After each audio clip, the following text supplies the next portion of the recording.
On enchaîne avec la correction des épreuves de vérification des connaissances de la session 2019 et on va corriger le premier sujet de la session 2019 des EBC pratiques de la session 2019.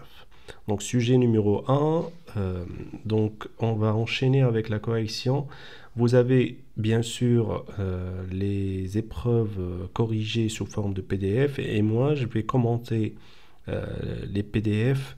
Moi, je trouve que si vous prenez la correction sous forme de PDF, déjà, c'est très bien décrit sur les PDF, mais essayez de profiter du commentaire de la correction, parce que je vais essayer de vous donner à chaque fois des choses pratiques à mettre en œuvre le jour de l'examen. Et comme ça, vous allez aborder les sujets d'une façon plus adaptée pour avoir la note complète et pour ne pas perdre le temps le jour de l'examen. Donc l'énoncé de sujet numéro 1, un homme de 25 ans, réfugié originaire d'Afrique noire en France depuis 6 mois et titulaire de l'aide médicale de l'État, il se présente aux urgences pour douleurs abdominales diffuses depuis 48 heures avec asthénie et vertige. L'interrogatoire par l'intermédiaire d'un interprète ne retrouve pas d'antécédents médicaux ni chirurgicaux notables, ni de prise de médicaments. Le patient, il a vomi la veille et reste nauséeux. Et l'infirmière d'accueil note un poids de 58 kg, une taille de 1,76 m, une température à 36,7, pression artérielle à 106,80 et une fréquence cardiaque à 86 par minute, une dextro supérieure à 25 mmol par litre. À l'examen clinique, vous remarquez l'existence d'un pli cutané et d'un pantalon trop large par rapport aux habitudes antérieures du patient, une fréquence respiratoire à 25 cycles par minute, sans autre anomalie à l'auscultation pulmonaire ou cardiaque. Les bruits du corps, ils sont réguliers, il n'y a pas de souffle à l'auscultation des axes artériels, l'abdomen, il est souple à la palpation sans défense ni contracture, et l'examen neurologique, il est normal. Les aires ganglionnaires, ils sont libres, la thyroïde n'est pas palpable, le bilan biologique, il montre une NFS avec une hémoglobine à 12 grammes, hématocrite à 48%, plaquettes à 230 000, globules blancs à 5 giga,6, une urée sanguine à 18 mmol, une créate à 250 micromol par litre, une kaliémie à 4,2, une natrémie à 145 mmol, une glycémie à 28 mmol par litre, et la bandelette urinaire retrouve des corps cétoniques avec 3 croix, une glycosurie à 3 croix aussi, et les gaz du sang, elles montrent un pH à 7,28, HCO3 à 16, une saturation à l'oxygène à 98%, une pression de l'O2 artérielle à 96 et PaCO2 à 30. Donc, moi, je vous conseille de lire rapidement l'énoncé et bien sûr, je vous redis toujours ça, c'est de lire la totalité des questions. Donc, question numéro 1. Quelle est votre hypothèse diagnostique et sur quel élément justifiez-vous votre réponse? Donc là, on vous demande l'hypothèse diagnostique et la justification de la réponse. Question numéro 2. Quelles sont les anomalies du bilan biologique et comment les interprétez-vous? Donc là, on se base sur le bilan qu'on vous a donné à l'énoncé et on vous demande d'interpréter le bilan biologique et de chercher les anomalies. Question numéro 3. Quel est le terme sémiologique d'une fréquence respiratoire élevée? Quelle est la valeur d'une fréquence respiratoire normale? Et comment expliquer chez ce patient l'augmentation de la fréquence respiratoire? Donc là, il y a 3 parties dans cette question et c'est plutôt une question d'ordre sémiologique. Question numéro 4. Quelle est la prise en charge thérapeutique aux urgences durant les 6 premières heures? Donc là, c'est une question concernant la prise en charge devant ce cas clinique et ce patient. Et la dernière question, question numéro 5. 4 heures plus tard, l'ionogramme sanguin il montre une natrémie à 140, une kaliémie à 2,8, une créate à 130. Quelle est la nouvelle anomalie biologique apparue chez ce patient et le risque encouru et comment l'apprécier? Donc là, on vous donne une petite évolution du cas clinique. On vous donne un bilan biologique de contrôle et on vous demande d'interpréter la nouvelle anomalie biologique et de donner le risque encouru par cette anomalie biologique et comment apprécier ce risque. Donc, pourquoi je vous dis il faut lire la totalité des questions donc avant de passer à mettre vos réponses, c'est pour savoir l'orientation totale et l'orientation globale du sujet. Donc là, vous comprenez très bien l'orientation globale du sujet, c'est l'acidocétose diabétique et la prise en charge. Donc l'hypothèse diagnostique, c'est très simple, c'est l'acidocétose diabétique. Et on vous demande une interprétation du biologique à la question numéro 2, ensuite une question de sémiologie, ensuite à la question numéro 4, la prise en charge aux urgences durant les 6 premières heures. Et à la fin, on vous donne une petite évolution du bilan biologique de contrôle et on vous demande d'interpréter cette évolution. Donc, je vous conseille de lire l'énoncé en mettant ou en soulignant les mots-clés. Donc là, comme vous voyez, les mots-clés sont en vert. Donc là, les douleurs abdominales diffuses depuis 48 heures, l'asthénie, le vertige. Le patient, il n'a pas d'antécédents médicaux ni chirurgicaux notables, ni de prise de médicaments. Il a vomi et il reste nauséeux. Donc là, la dextro, elle est supérieure à 25 millimoles et c'est en faveur du diabète. Le pli cutané, la fréquence respiratoire, la créate à 250, la glycémie à 28 millimoles au niveau du bilan biologique et l'acidocétose diabétique, elle est donc vous la retrouvez à la bandelette urinaire et surtout au pH, au gaz du sang, qui est le pH qui est acide, et là vous trouvez l'écorce cétonique, la glucosurie. Donc c'est pour ça que je vous conseille de lire la totalité de l'énoncé en soulignant les mots-clés et de lire la totalité aussi des questions.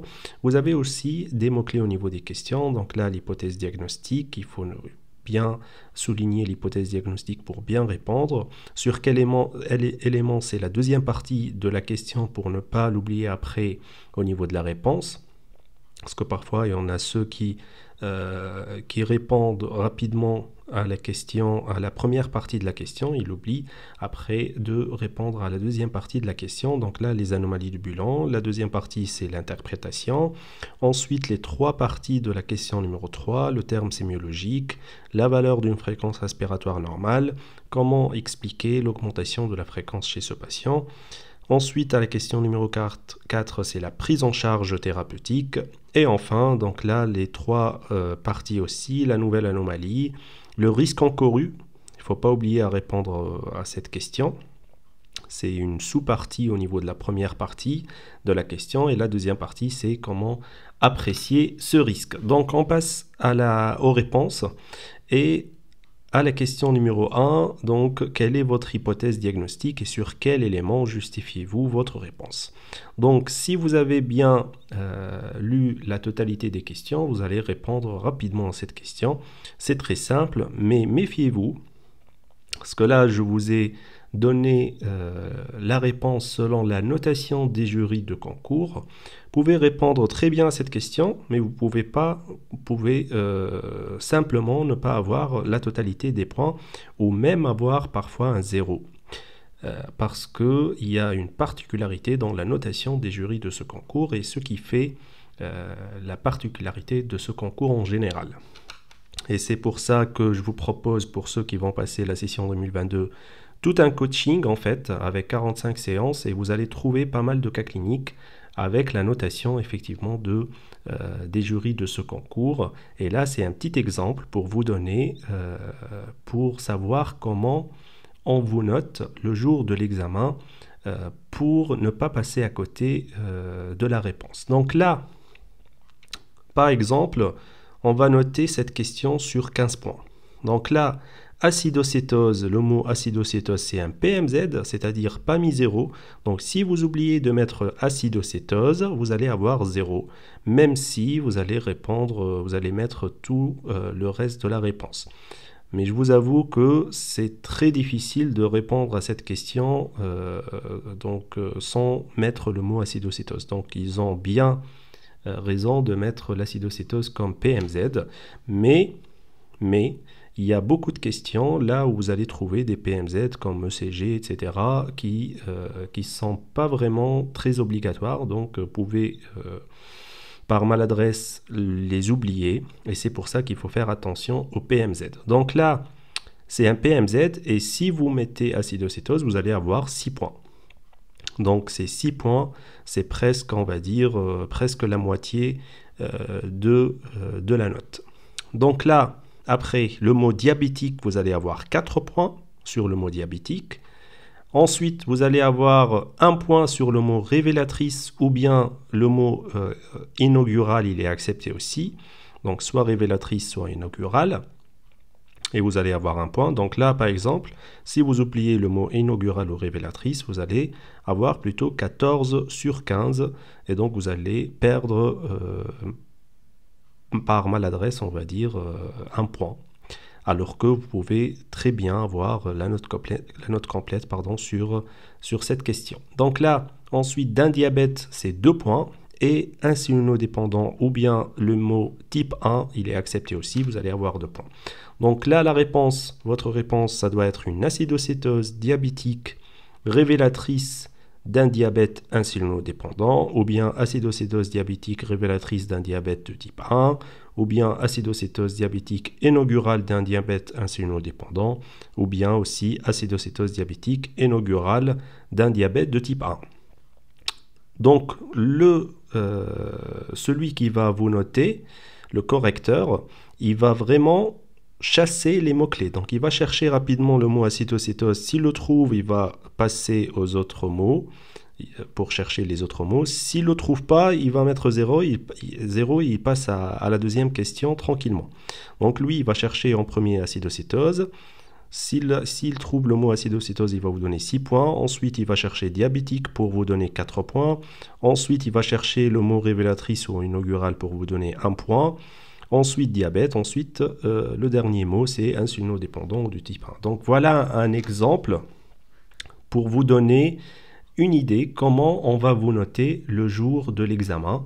Et c'est pour faire attention, pour ne pas perdre donc des points le jour de l'examen. Ensuite, il ne faut pas oublier la deuxième partie de la question. Donc, on vous a demandé quelle est votre hypothèse diagnostique et sur quel élément justifiez-vous votre réponse. Donc, il faut justifier votre réponse. Là, on va justifier mot à mot tous les mots qu'on a mis lors de notre réponse. Donc, pour le mot acidocétose, on va mettre les signes d'acidose métabolique. Donc, sur le plan respiratoire, vous avez la polypnée, la dyspnée de Kussmaul, et c'est pour ça que je vous ai dit de mettre les mots-clés au niveau de l'énoncé. C'est pour les trouver rapidement après au niveau de la réponse de la première question. Ensuite, vous avez une acidose métabolique partiellement compensée au gaz du sang, et on va voir ça en détail dans la suite du sujet. Les signes de cytose.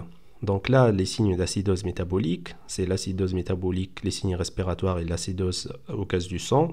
Et les signes de cétose, sur le plan clinique, vous allez avoir les signes digestifs à type de nausée, vomissement, douleur abdominale.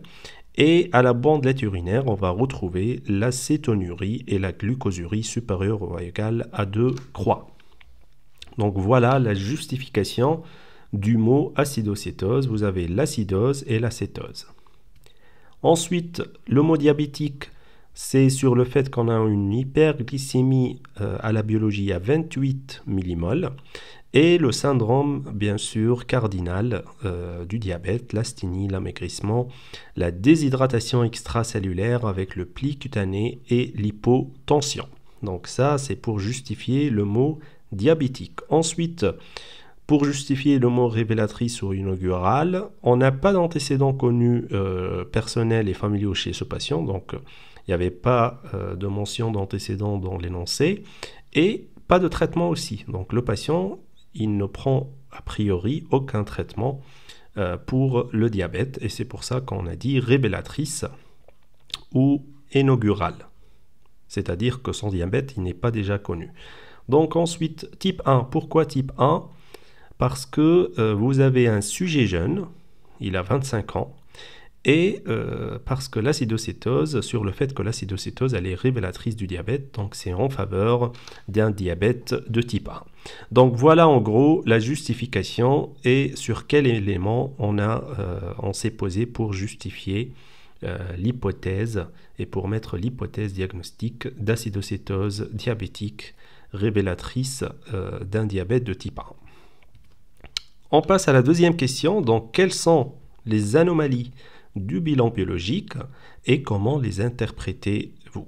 Donc on va voir petit à petit les anomalies du bilan biologique. Donc on va commencer par là, le bilan biologique il montre et on va aller petit à petit sur les valeurs du bilan biologique. Donc la première chose c'est l'hémoglobine. On a une hémoglobine à 12 grammes par décilitre avec un hématocrite à 48%. Donc je vous rappelle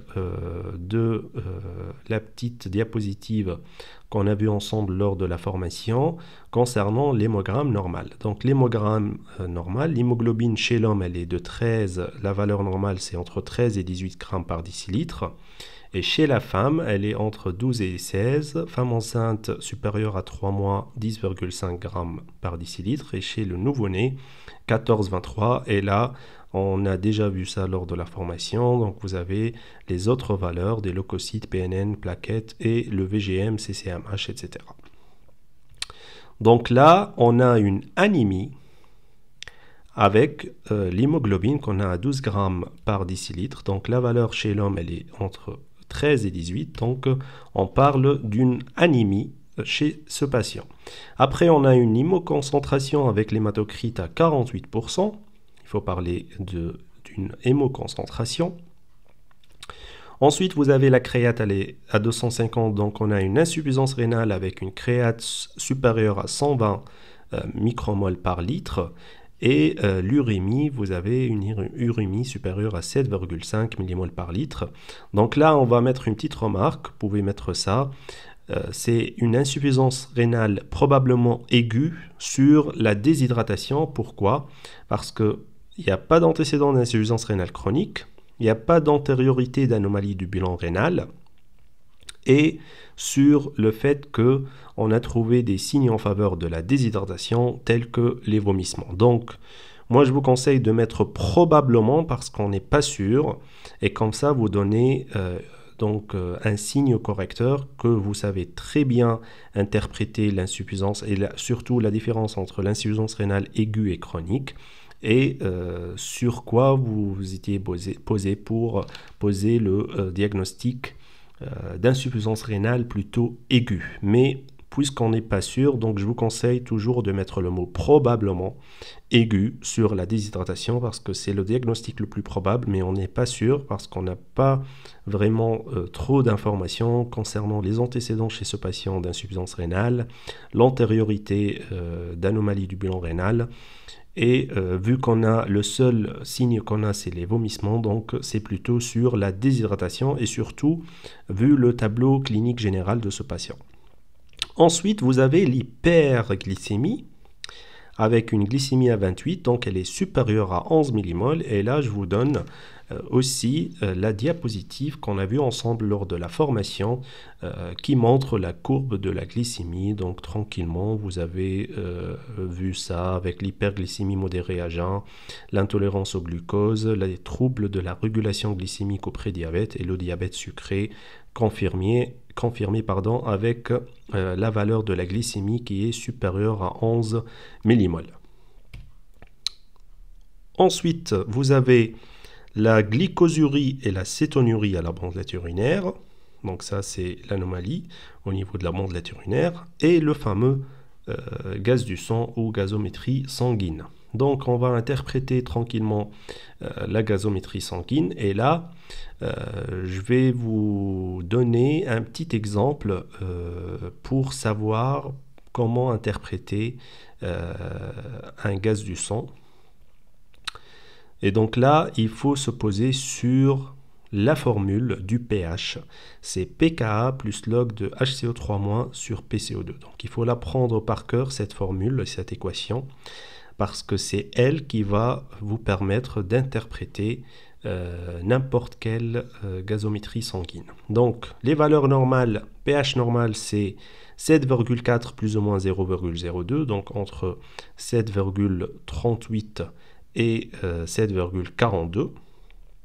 Ensuite, la valeur de l'HCO3- c'est entre 22 et 26 mmol par litre, et PaCO2 c'est entre 35 et 45 mm de mercure, et c'est les trois valeurs qui vont vous permettre d'interpréter n'importe quelle gazométrie sanguine. Donc là, on va faire l'exemple de l'acidose, et vous pouvez faire la même chose, juste faire l'inverse pour interpréter l'alcalose. Donc on va...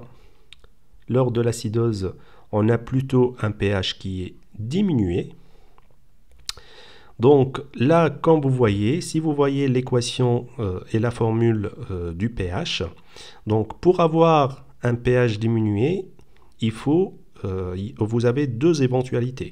Soit vous avez un HCO3- qui est le nominateur qui est diminué, soit le dénominateur qui est augmenté. Donc soit il faut que HCO3- soit diminué, soit inférieur à 22, soit PCO2, elle soit augmentée, c'est-à-dire supérieure à 45, et comme ça, vous allez avoir un pH diminué. Donc ce sont les deux anomalies qui peuvent faire diminuer la valeur du pH et donc avoir une acidose métabolique. Si vous avez donc le premier réflexe devant une acidose métabolique, il faut voir la valeur de HCO3-. Si elle est diminuée, c'est-à-dire c'est que l'HCO3-, c'est lui qui est le responsable de faire diminuer le pH. Donc votre acidose, elle est plutôt d'origine métabolique. Ensuite, vous allez voir rapidement aussi la valeur de PCO2.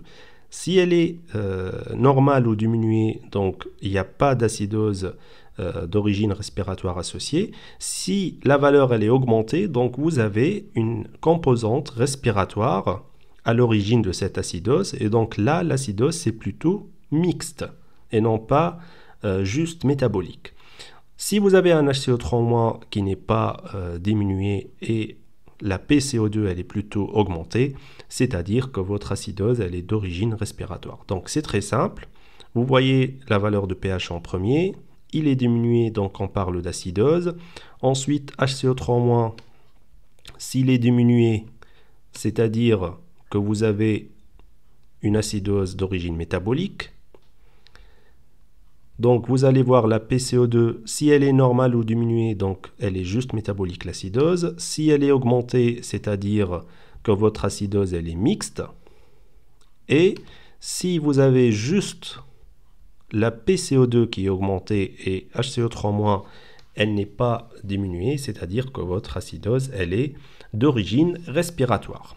Ensuite, pour parler de la compensation de l'acidose, donc on va reprendre l'exemple de l'acidose métabolique. Donc là, vous avez un pH diminué, l'HCO3-, la concentration d'HCO3-, elle est diminuée, donc l'acidose, elle est métabolique.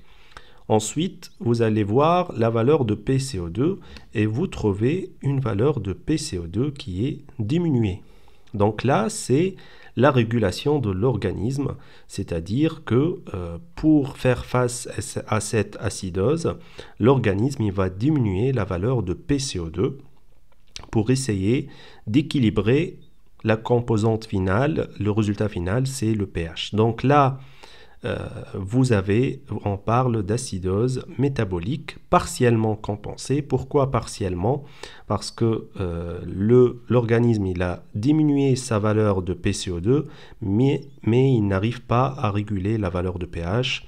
Donc partiellement compensé parce que le pH il est toujours perturbé. Si l'organisme il arrive à avoir un pH normal à la fin, donc on parle d'acidose métabolique totalement compensé. Donc là, par exemple, si vous avez un pH normal, une HCO3- qui est diminuée, donc normalement ça va donner une acidose, ça va diminuer le pH, mais lui il est normal. Vous avez une PCO2 qui est diminuée, donc là, votre interprétation c'est une acidose métabolique parce que c'est HCO3- qui était à l'origine, totalement compensé parce que finalement PCO2 elle est diminuée et l'organisme il arrive à réguler la pH parce que la valeur de pH elle est normale. Donc là, dans le cadre d'une acidose métabolique, si vous avez une acidose plutôt respiratoire, donc vous avez un pH diminué, vous avez PCO2 qui est augmenté, HCO3- elle n'est pas diminuée, mais elle est plutôt augmentée. Donc là, c'est la réponse de la régulation de l'organisme face à l'acidose respiratoire. Donc il va augmenter la valeur de HCO3- pour faire face à cette augmentation de PCO2. Et finalement, il n'arrive pas à réguler le pH parce qu'il est toujours diminué. Donc on parle d'acidose respiratoire parce que c'est PCO2 à l'origine, partiellement compensée parce que HCO3- elle est augmentée, mais le pH il est toujours acide. Si finalement vous avez un HCO3- qui est normal, donc là c'est une acidose respiratoire non compensée. Et l'inverse c'est pareil aussi, si vous avez un HCO3- qui est diminué mais PCO2 elle est normale et pH il est acide, donc là c'est une acidose métabolique non compensée, pas du tout compensée parce qu'on n'a pas la réponse normale pour faire face à cette acidose qui normalement doit être une diminution de la valeur de PCO2. Donc voilà l'exemple de l'acidose métabolique et vous pouvez faire pareil pour interpréter l'alcalose métabolique, respiratoire, etc. Donc toujours, premier réflexe c'est le pH, deuxième HCO3- et PCO2. Ensuite, pour savoir l'origine de cette acidose ou alcalose, et ensuite, vous voyez la réponse de l'organisme. Si il fait une régulation, donc ça doit être partiellement compensé puisque le pH il est toujours perturbé. Sinon, si la deuxième valeur, elle est toujours normale, dans ce cas-là, il n'y a pas de réponse et donc il n'y a pas de régulation et donc l'acidose ou l'alcalose, elle est non compensée. Donc on revient et on applique ça sur notre exemple. Donc là, vous avez un pH qui est à 7,28. Donc on a dit le pH normal, il est entre 7,38 et 42. Donc 28, c'est un pH diminué, un pH acide. Donc là, on a une acidose. Donc deuxième chose, on a dit, on va voir la valeur de HCO3-.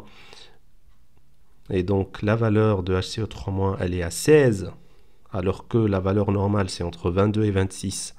Donc elle est diminuée. Donc si vous voulez, je vous donne les flèches. Donc là, HCO3- elle est diminuée.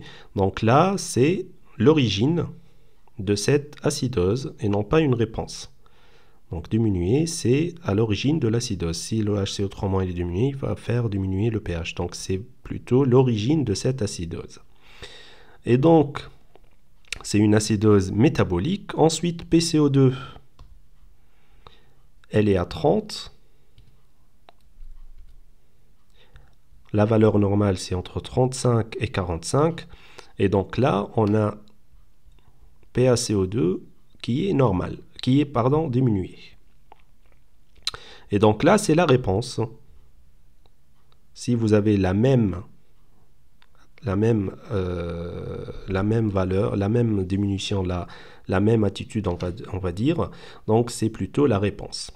Et donc là, c'est une acidose, parce que le pH, il est diminué 7,28, métabolique, c'est l'origine, c'est la diminution de HCO3-, partiellement compensée, parce qu'on a la compensation, on a la diminution de PCO2, elle n'est pas normale, elle est diminuée, mais le pH, il est acide.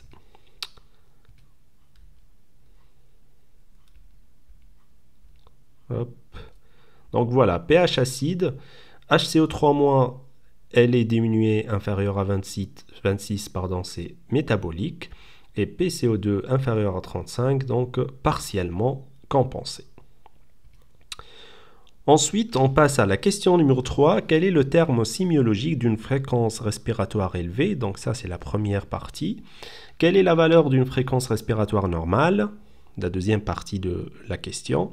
Et la dernière partie, c'est comment expliquer chez ce patient l'augmentation de la fréquence respiratoire. Donc là, c'est une question très simple, direct, d'ordre sémiologique. Donc il faut juste avoir ça dans la tête avant de rentrer dans cet examen. C'est le terme sémiologique, c'est la tachypnée ou polypnée, même si quand même il y a une différence entre les deux. Mais la tachypnée, c'est plutôt un volume courant qui est conservé, et la polypnée, le volume courant, il est diminué lors de la polypnée. Mais les deux mots, ils sont acceptés dans la correction. Donc soit tachypnée, soit polypnée. Voilà le terme sémiologique d'une fréquence respiratoire élevée, mais c'est juste pour vous, pour savoir vraiment qu'il y a quand même une petite différence entre les deux, au niveau physiopathologique. Donc, la deuxième partie de la question, quelle est la valeur d'une fréquence respiratoire normale, c'est 12 à 20 cycles par minute. Et ensuite, la dernière partie, c'est pour mettre l'importance sur la formule de pH. Encore une fois, vous avez besoin de la formule et l'équation du pH pour répondre à cette question. La troisième partie de cette question, c'est comment expliquer chez ce patient l'augmentation de la fréquence respiratoire. Donc, on reprend l'équation de pH. Lors d'une acidose, un pH diminué, vous allez avoir un HCO3- qui est diminué, donc métabolique. Et donc, la réponse de l'organisme, c'est de faire diminuer cette PCO2 pour faire face à la diminution de HCO3-. Et comme ça, il va essayer de garder une valeur stable du pH, la résultante de cette équation. Et donc, pour faire diminuer la PCO2, il faut faire une hypocapnie, et donc il faut hyperventiler les poumons. Donc, l'origine, l'augmentation de cette fréquence respiratoire, c'est l'hyperventilation des poumons, c'est la compensation respiratoire de l'acidose métabolique en éliminant le CO2. Donc l'organisme, il va essayer de faire face à cette acidose métabolique, il va essayer d'éliminer beaucoup de CO2, et donc il va faire une hyperventilation des poumons par l'intermédiaire d'une compensation respiratoire, et finalement pour aboutir à cette hypocapnie, et comme ça il essaye de garder une valeur stable du pH qui est diminuée. La question numéro 4, c'est la prise en charge thérapeutique aux urgences durant les 6 premières heures. Donc moi je vous conseille d'apprendre par cœur cette prise en charge de l'acidocétose diabétique, parce que vous pouvez avoir une question là-dessus. C'est très on va dire classique. Donc il faut sortir le mot urgence médicale au début de la réponse. Ensuite, pour apprendre la prise en charge d'une acidocétose diabétique, c'est très simple. Vous avez 3 piliers ou 3 axes. Le premier, c'est l'insulinothérapie par la voie EVSE, donc par la voie intraveineuse avec une seringue électrique, pause-seringue électrique. Ensuite, le deuxième pilier, c'est l'hyperhydratation NaCl par l'intermédiaire de sérum NaCl, sérum physiologique à 9%. Et le troisième pilier, c'est l'apport en potassium. Et bien sûr, il ne faut pas oublier la surveillance et le traitement du facteur déclenchant de cette acidocétose diabétique, probablement infection. Donc, urgence médicale, je vous ai dit, il faut faire sortir le mot au départ. Ensuite, moi je vous conseille de mettre aussi monitoring cardio-tensionnel, parce qu'il faut le mettre. Il faut scoper le patient avec une fréquence respiratoire, une saturation, fréquence cardiaque, là c'est une erreur. La pression artérielle avec une voie veineuse périphérique et une oxygénothérapie si désaturation, donc si besoin, on peut mettre de l'oxygène. Ensuite, vous avez les 3 axes. Le premier, c'est l'insulinothérapie par la voie IVSE. Vous avez une insuline à action rapide. La dose, c'est 0,1 unité par kilogramme par heure, avec une surveillance de la glycémie et de la cétonymie. C'est très important de surveiller la glycémie et la cétonymie. Donc là, vous allez être noté sur chaque mot. la surveillance, la dose, surveillance de la glycémie, l'acétonémie, etc. Et surtout l'objectif glycémique. Il faut avoir un objectif de 11 millimoles avec une négativation de l'acétonémie et c'est pour ça qu'on la surveille avec la glycémie. Ensuite, l'hyperhydratation ou rééquilibration hydroélectrolytique, vous avez l'NaCl 9%. Donc on met 1 litre à la première heure, ensuite 1 litre sur 2 heures et puis 1 litre sur 4 heures. Et on fait la perfusion de G5 dès qu'on aura une glycémie inférieure à 14 millimoles par litre. Et enfin, l'apport de potassium. Donc, pas de KCl si signe électrique à l'ECG ou calémie supérieure à 5,5 millimoles par litre. Donc, c'est très logique. On ne met pas de KCl dans ce cas-là. Et c'est pour ça l'intérêt de faire un ECG devant toute acidocétose diabétique. Sinon, on met 2 grammes de KCl par litre de NaCl à partir du 3e litre. Et si la calémie elle est inférieure à 3,5 millimoles par litre, il faut arrêter l'insuline et prendre l'avis des réa.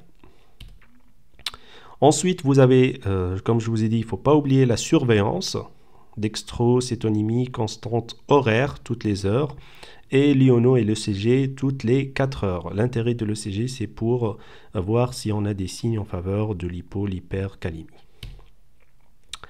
Et ensuite, le traitement étiologique à la recherche et le traitement d'une probable infection à l'origine de cette décompensation acédocétosique. La dernière question numéro 5. 4 heures plus tard, l'ionogramme sanguin montre une natrémie à 140, une calémie à 2,8, une créate à 130. Quelle est la nouvelle anomalie biologique apparue chez ce patient? Le risque encouru et comment l'apprécier? Donc là, c'est très classique, c'est très simple. On est devant une hypocalémie sévère à 2,8 millimoles par litre. Ensuite, le risque encouru, c'est le risque cardiaque de troubles du rythme à type de torsade de pointe, de fibrillation ventriculaire.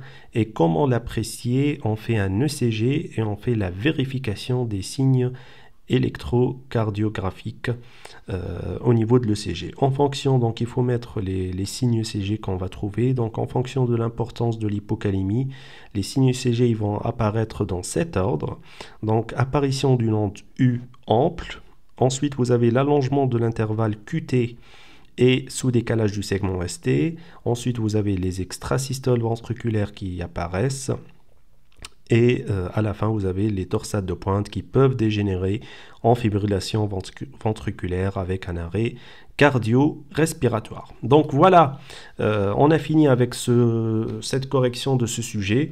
Donc c'est très simple, c'est pour vous dire que si vous avez déjà bien préparé le thème acidocétose diabétique, surtout il faut faire attention à la notation des jurys pour ne pas perdre, on va dire bêtement entre guillemets, des points.